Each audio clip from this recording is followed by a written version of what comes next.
Hello everyone, welcome back to the channel. Today in this tutorial I'm going to teach you how you can find your passwords and passkeys in the Passwords app on iPhone and iPad. So let's get started without wasting any time.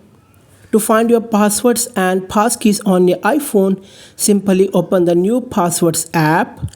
As soon as you open it, your device will ask for Face ID, Touch ID or your passcode. Just unlock it.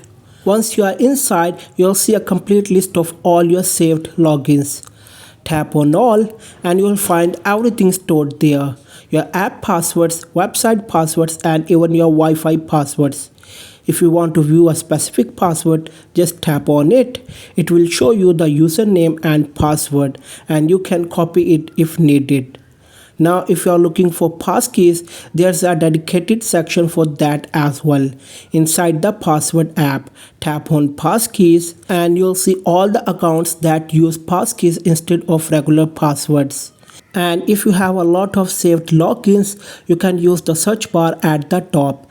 Just type the name of the app or website, Facebook, Gmail, anything, and the result will appear instantly.